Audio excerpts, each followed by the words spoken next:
Set Phasers, a highly illogical Star Trek podcast.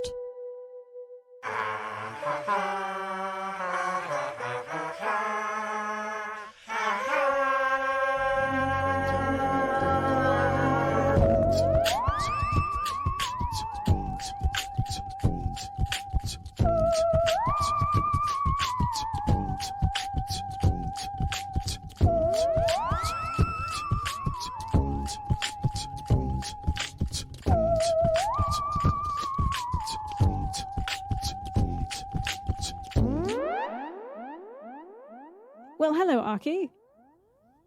Well, hello, Stevie. How goes it? Oh, life and times are wonderful. Life and How times. are you? I'm well, thank you. It's getting a bit chilly.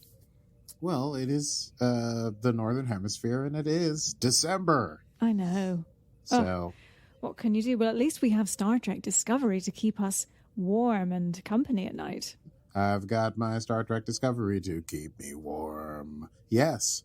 And today is Stardate 1441210.2, in which we will be discussing, speaking of keeping warm, Season 4, Episode 4 of Star Trek Discovery, All is Possible. All is possible. So true. So true.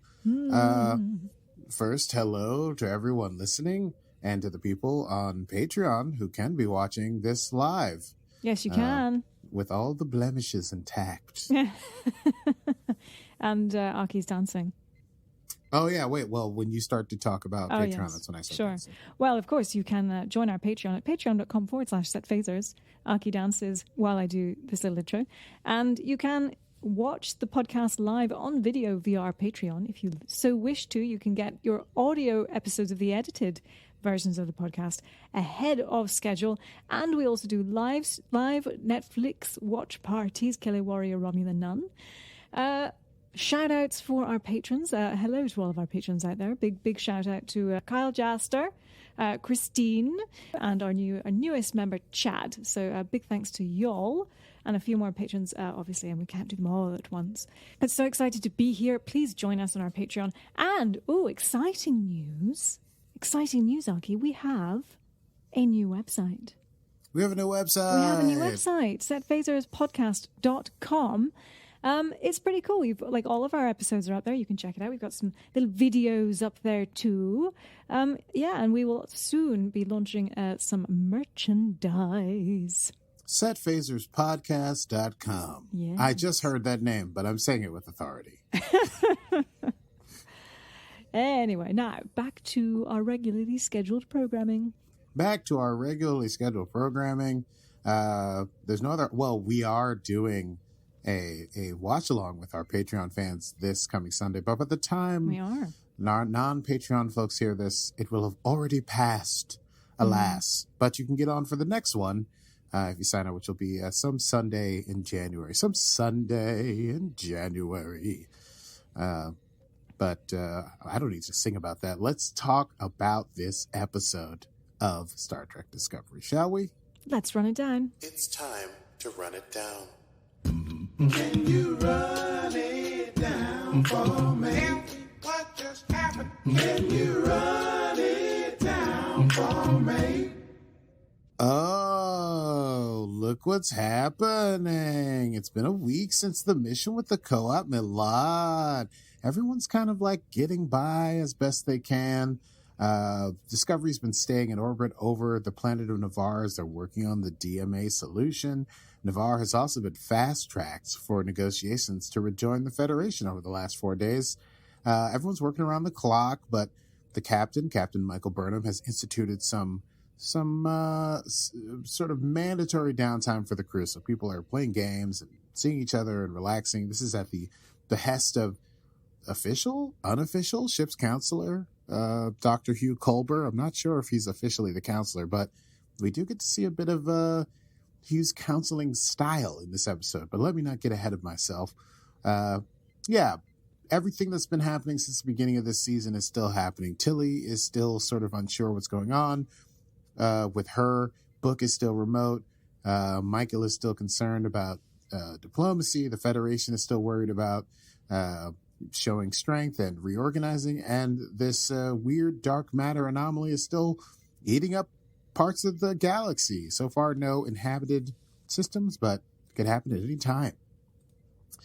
Into this, I'm going to call it a dynamic stasis.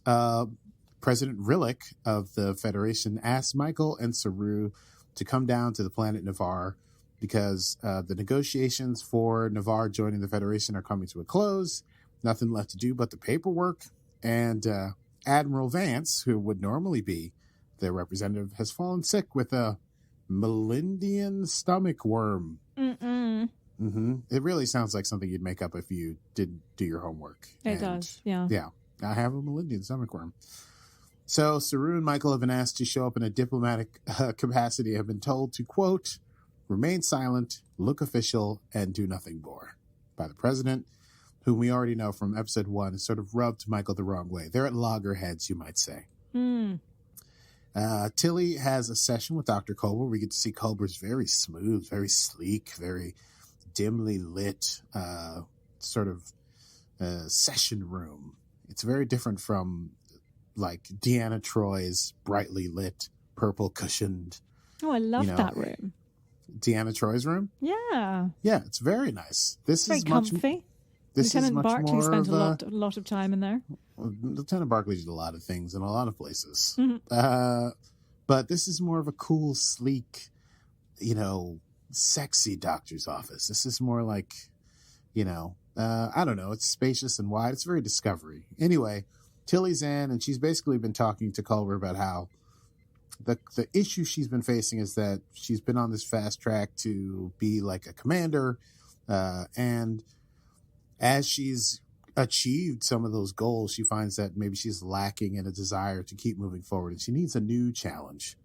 Well, turns out Dr. Kolvich, who we may remember from season 3, otherwise known as Glasses, the one who interviewed did the psych evals on everyone when they first arrived in the future. He's asked for a Discovery crew member to come down to the academy and do some team building work with the cadets. And Culber suggests that Tilly goes, using her downtime to do so. And he also says, if you wouldn't mind, could you take Adira with you? Because they need to get out and make friends and stuff. Adira, not super enthusiastic about it, but Gray talks them into sort of being a little cool, embracing the adventure, as Gray is embracing the adventure of being of one mind and body corporeal now, and is going to go make friends with people on the crew. So Tilly and Adira head to Starfleet Academy. They meet with Kolvich.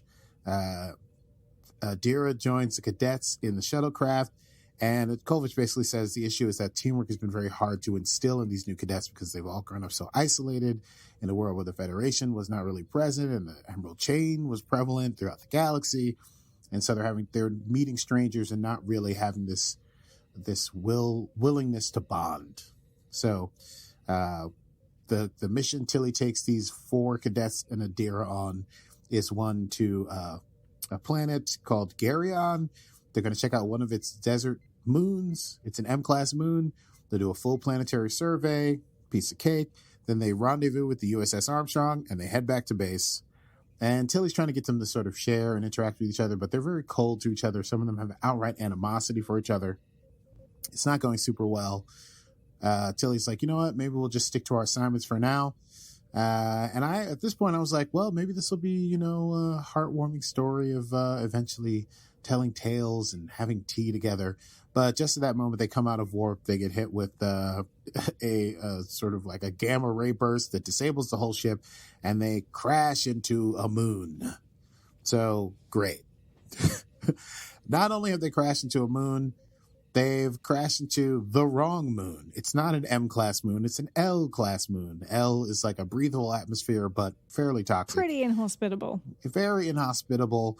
The cadets immediately start fighting with one another. One of them is severely injured and dies before they can be, sort of be like triaged. We meet finally while they're fighting the 3 remaining cadets. Sasha, who's a human who grew up on a colony on Titan. This is her first time meeting non-humans.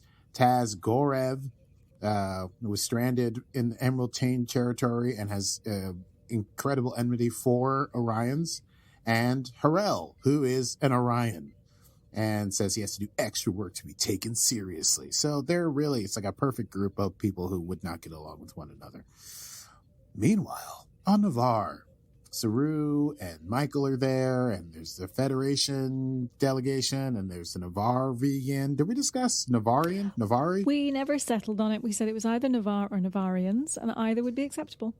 I'm going to go with Navarians, although Navari now sounds very cool to me, but I'm going to go with Navarre. Nice, yeah. Let's go with Navari then. All right, so the Federation delegation and the Navari delegation sitting across from each other. Nota bene, President Tarina of the Navari sends some tea to Saru, like they're in a restaurant or at a bar, and someone has sent a drink to somebody. It's very funny to me, but Michael notes that maybe Saru has a fan. Anyway, they get the meeting started. President Rillak gets up and speaks, does her whole spiel. She's feeling very satisfied with the negotiations. President Tarina gets up and says, well, there's one final matter to discuss. We wish to add an amendment to the agreement that Navarre can do an immediate withdrawal from the Federation if they feel necessary. If and when, immediately, with no repercussions or anything. And they will not accept rejoining the Federation without that measure in place to allow them to leave. This full prerogative to exit. Rillak feels that is unconditional withdrawal is not acceptable, and things get very tense. And then Michael interrupts and speaks up and is able to sort of cool tempers enough that President Rillak convinces everyone that they should take a short recess. Michael leans over to Saru and says he thinks there's something a little more involved here than just politics, and that she and Saru have to get to the bottom of it, and she's called away by the president. And meanwhile, our third storyline, Book, is now in a session with Dr. Culber, and they're talking about, how Book's entire species is dead and the planet is gone. That's tough. And Dr. Culber's trying to reach out. He talks about his own experiences, something called a standing funeral, in which you take and embalm the body of a loved one and have them in a position that represents how they live their lives. Tells a little story. It's not really reaching through the book, but it kind of does the trick. And then he says, we're going to do something different for our counseling session. So he starts to have Book making sandalas out of programmable matter, which is also sort of like a Quasianian.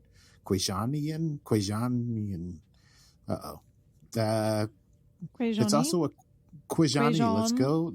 I like these. It's also a Quasian. Elegant. To jump ahead, that is an elegant solution. Quasian.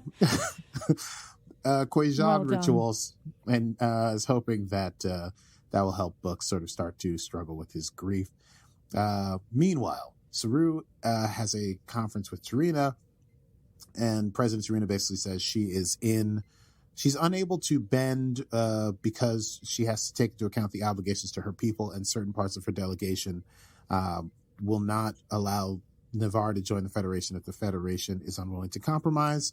Rillak says much the same to Michael, but also hints that if there is not another solution, then this will not work, and then she leaves with her staff. And Saru and Michael put their heads together and realize that they've both been told surreptitiously via ambassador speak that they need to come up with a solution and fast to get this to work out, because the two presidents are unable to do so with their hands tied politically. Meanwhile, on the crash ship, we find out that there are a bunch of life forms outside, and they're gathering around, and it turned out to be some sort of beast. Here's what I wrote to describe the beast. It is a sort of a jellyfish, scorpion, crawdaddy monster. It was not the most inventive, given what we've already seen. Yeah, they're like, here's a scary half subterranean ice insect that likes to eat things that give off electromagnetic pulses. So they turn everything off on the ship, and it's called a pyrosome, but I mean, come on, guys. And they have to shut down the gear on the ship, and they can't get comms out because they have to turn the electromagnetic stuff on. So Tilly suggests that they They walk through this valley of ice and climb up onto a high ridge, and then they'll be able to use their personal communicators to connect with the USS Armstrong and hopefully get free, also while staying clear of these pyrosomes. And they all start arguing again and they're like, well, one person, Adira, volunteers to go alone because they think they'll be faster. And then other ones are like, you can go if you want. And another one says he can go. Anyway, Tilly says we're doing it together if we're doing it at all. Book is sort of not doing great in his therapy session. He essentially is upset that even though this is a form of the Kwejan healing ritual, the Kwetholum Kwe, yeah, that's right, I wrote it down. Good job. Yes, well, I had to rewind several times to try and catch it. You need specific sand from a specific place on Kwejan, and you need to ask a certain forest for a blessing, and you need the power of the great storms of Kwejan, and all the stuff that you can't do with programmable matter.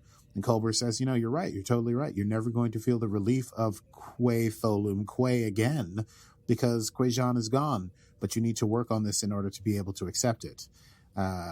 Meanwhile, Saru interrupts Tarina's meditations to have a frank conversation. They sit together, and Tarina admits that the Vulcan purists are trending towards isolation because of how they interacted with the Federation before the burn, and they want to hold the Federation accountable in light of the DMA in case things go terribly, terribly wrong, and they want to be able to pull out.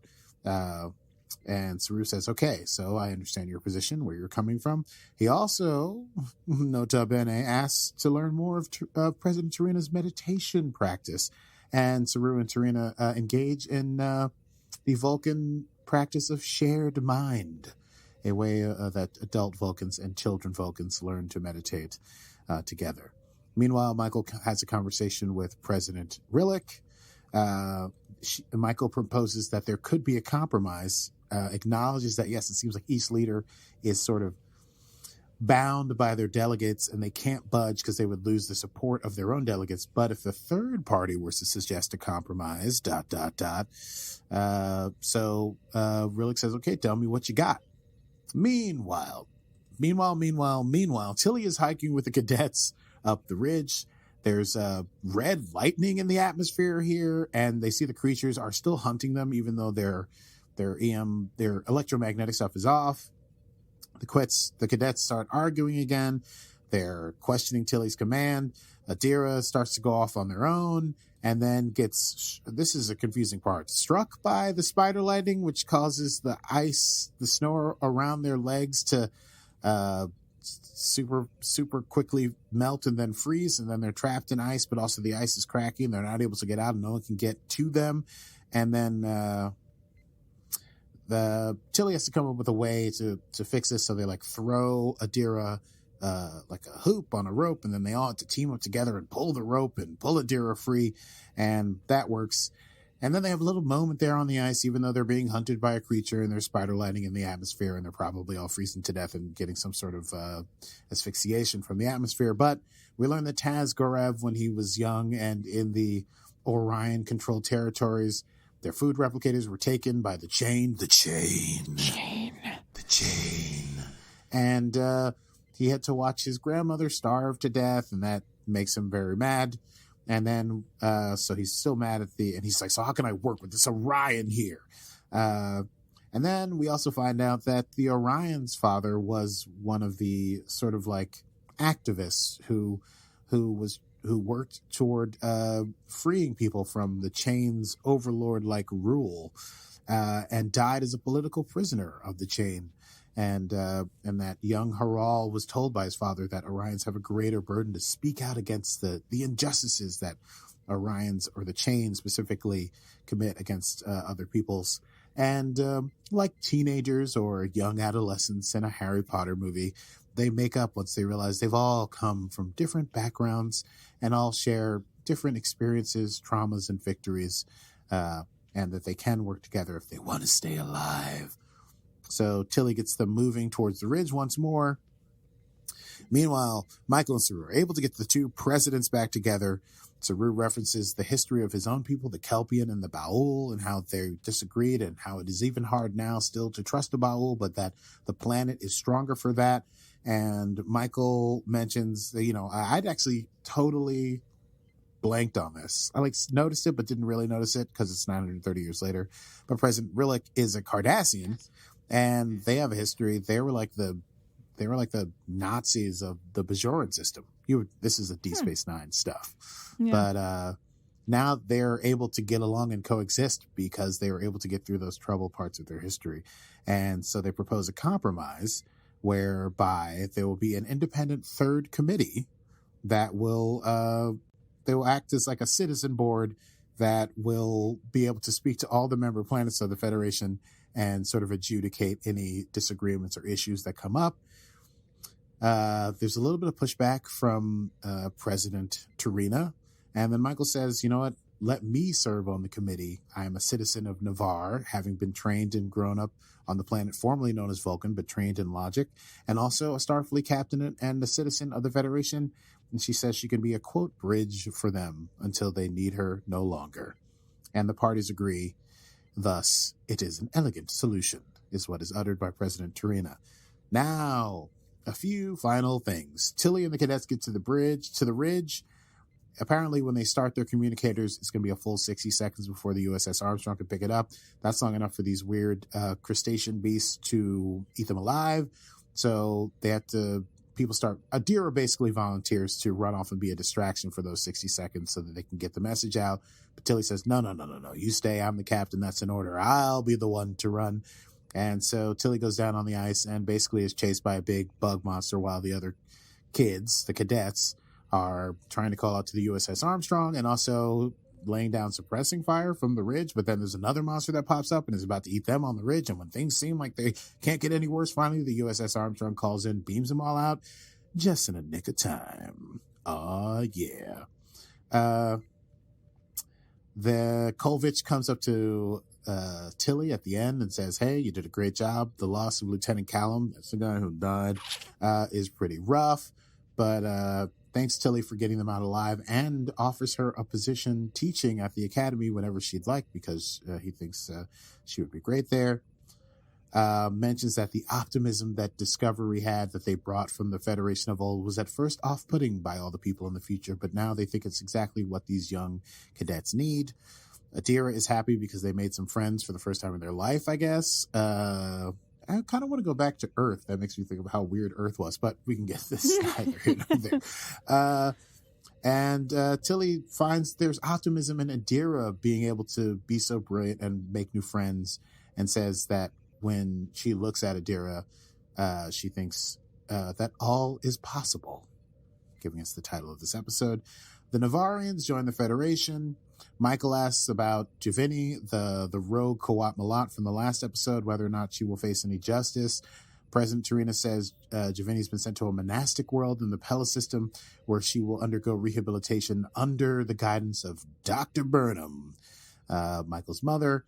And President Tarina says after that, Giovanni will make recompense for the crimes and the killing of the Starfleet officer, which mollifies Michael. And then, nota bene, number three. Number 3 or 4. I've lost track now. This is the third one. There's 3 little moments between Saru and President Tarina. President Tarina then invites Saru to join her for tea. Yeah. I don't have sexy music for Saru yet, or a sexy voice, but I'm working on one. And that's when President Rillak relates to Michael when they're alone that her source for the fact that something was going to go wrong at this meeting was President Tarina. And so they were hoping that's why Vance pretended to be sick so they could get Michael and Saru down there and hopefully find some way to come to a diplomatic agreement. And the president wasn't sure that it was the right move, but is glad that she chose Michael. Book finally does create his whatchamacallit. It's too far back in my notes. McQuay, Fulham Quay. Oh, hey, I did it. With programmable matter. And asks what to do next. And Culber says when a mandala is finished, you wipe it away. And Book basically says, is there anything you need to wipe away? And Culber's like, of course. And Book sort of offers to be an ear for Culber should Culber need to talk in the future. And then he goes back to working on his mandala. Finally, Michael goes to see Tilly in Tilly's room where they first met all those episodes ago. And Tilly wants to go back because she realizes that, she was on that fast track for command because she really wanted to please her mother. And she's sad that her mother will never see her with her lieutenant pips. And she's realizing that maybe that wasn't the right that's not going to drive her forward now, but she believes that perspective might be valuable in a teacher. And so Tilly leaves to teach at the academy, leaves Discovery. We just got Saru back and Tilly's gone. Killer. I believe that it's Tilly that gives Adira the all is possible snow globe. Yes. My presumption? Okay. Yes. It wasn't made perfectly clear, but it was a snow globe, like the weird, awful L planet that they were on, and it says all is possible. Tilly leaves for the academy. The end. Whew. And that is season 4, episode 4, Star Trek Discovery. All is possible. Now let's chat about that. Let's chat. I say, darling, let's do a quick chat about that. Let's do. Let's do. What do you want to chat about? Well, I have a few things I'd like to chat about, actually. Do you really? Yeah, this is a new voice.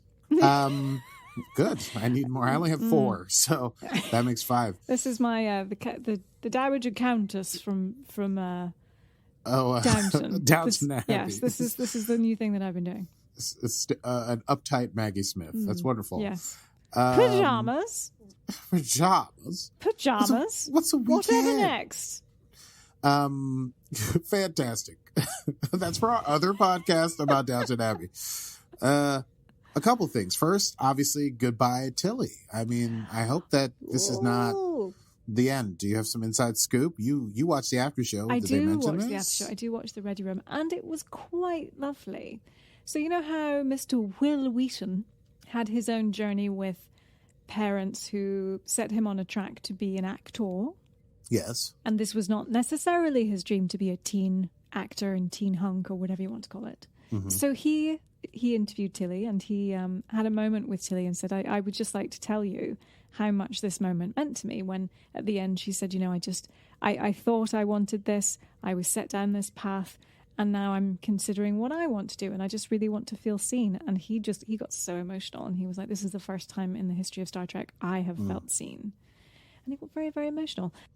It was a very, very cute moment. If you do watch the Star Treks and you do watch the Ready Room, or you don't watch the Ready Room, I highly suggest it for this particular moment. But Tilly / Mary Wiseman did allude to the fact that Tilly is not gone. She's just going to be on a different path at the moment. Okay.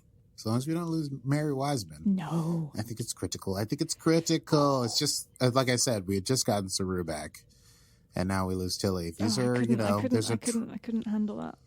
A triumvirate of, at the head of Discovery for me. But hey, whatever. Good.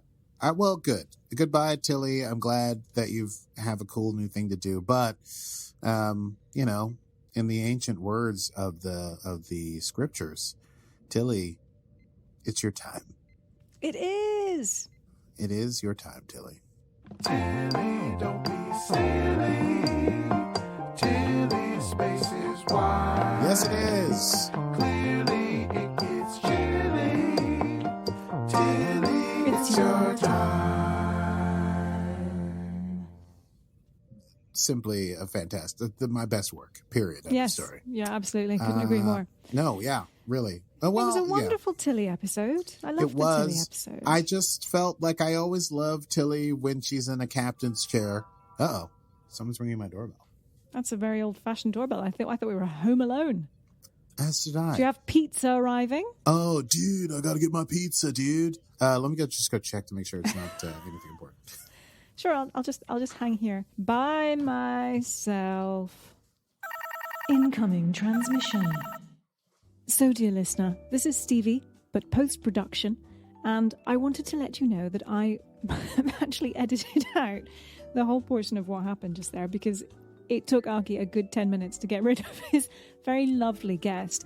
But if you do want to see a very embarrassing portion of me trying to fill time, doing accents and whatnot, you can join our Patreon, patreon.com/setphasers, to watch the whole embarrassing mess. But now we will rejoin the full conversation with myself and Aki, where I relay that to him. End transmission. Here he is. Good Lord. What Well, was she bringing you? Books? yes, books for caroling. Oh, I thought it was either boots or books. And then I thought she said well, shoes. Yes, she brought me books, but she was also wearing a boot. Right. So when she went upstairs to use the lavatory, she was like, I got this boot on. So it's going to take me some time. And I was like, okay, great. So anyway, no one sent me a message like someone's going to drop by with 40 Christmas books for you. So I think she just took a chance and rang the bell. Gotcha. Well, what the heck were we saying? I have no idea. That was a lot of time I had to fill. Great. What did you do? What'd you talk about? I mostly just live streamed my reaction to what was going on. Perfect. Perfect. So now I have this new camera, right? And so I was trying to do this, where I was trying to communicate with you and share the text messagey thing. So that was quite fun.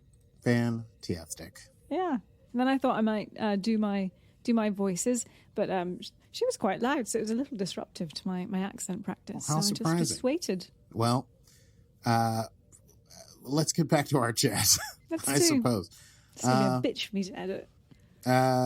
Also, this feels like an episode where Michael and Rillak come to an understanding. Yes. Maybe not a perfect understanding, but they seem to at least, Rillak is reluctant to be like, yeah, you were the right person for this job, even though I wasn't sure. And Michael's sort of like, I would love to work better for you, but transparency is helpful for me because secrets make me suspicious. We'll see if they both can alter their nature somewhat to work better together in the future. Mm-hmm. I also enjoyed that we got to see Culber at work as the ship's doctor, both with Tilly and Book. A counselor, excuse me, a ship's counselor, with his sleek new counselor room, which I thought was nice. And yeah, he does great work. He's and he relates to each patient as they need to be related to. I just think I look forward to more people coming in to talk to Dr. Hugh Culber. I wanted Dr. Hugh Culber. Yeah. I was wondering, I feel like I thought maybe he wasn't a therapist, but he might actually, in the earlier seasons, have mentioned that he also has some sort of degree in psychology or something like that, too. Yeah. So it all makes sense. I think he did, yeah. He's right where he needs to be. And then the final thing I would say as a note for this episode is it seems like the end of a mini arc within this season. You mean with Tilly? Well, with Tilly leaving, with Book really starting to face his demons about Quajan being gone, and with Michael and the President finally sort of getting on at least a constructive footing with one another. And so I feel like we've gotten to the end of a little mini arc, and now we're going to get into a second arc that's maybe more about the DMA, Yes. And I loved Glasses. Dr. Glasses came back. Dr. Glasses. Yes, no, Dr. capacity. Yes. Did you think... Doctoring, indeed. I felt this episode very much had more of a... I mean, it did have sort of an original TOS type feel to the episode. It was like it could have been standalone, but there was a little sort of overarching story to it, naturally, which it would do. But we haven't had a fun away mission like that. I say fun. Yes. I mean, it was fun for us. I think it was fun for anyone who went down there. Well, I couldn't agree more. This was Tilly's mission was very TOS because she's leading a group that's not working well together. They crash land on a planet. There's a monster they have to run from. And she has to sort of like make these gambles. Like she's like, we got to walk up that ridge, and she's leading them. And then at the end, when she's like running from the monster, that was straight out of like a thing Kirk would do.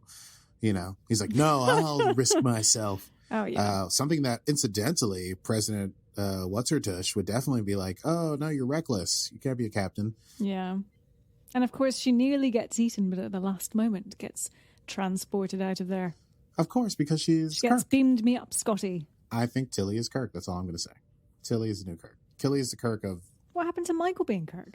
I think Michael's more of a Picard style captain. Michael's more of a Picard Janeway, less of a Kirk Sisko.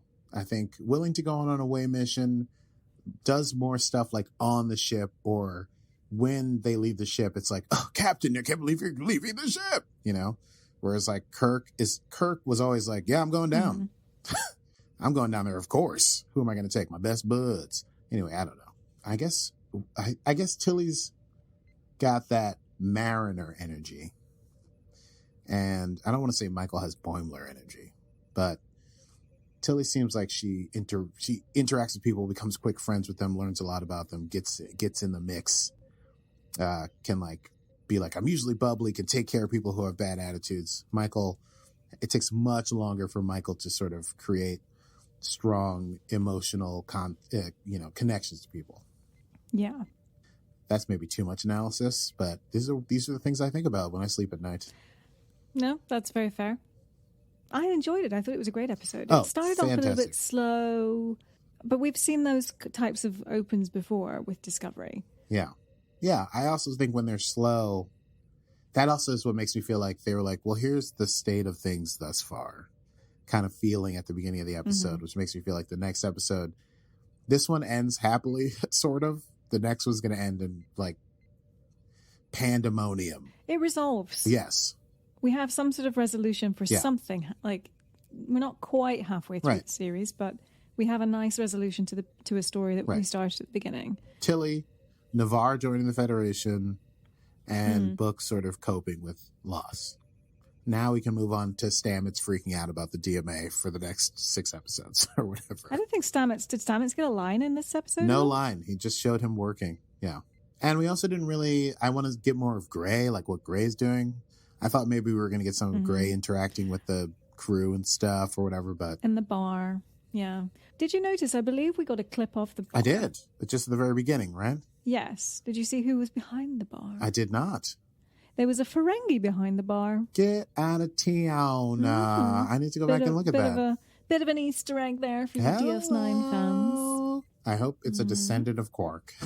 Probably. That's wonderful. I didn't know that. I literally have to clap eyes on that. Anyway, those are my 4 big pillars to take away from this episode. And not to get ahead, let's not get ahead of ourselves, but so moving on to quotable moments. Quotable moments.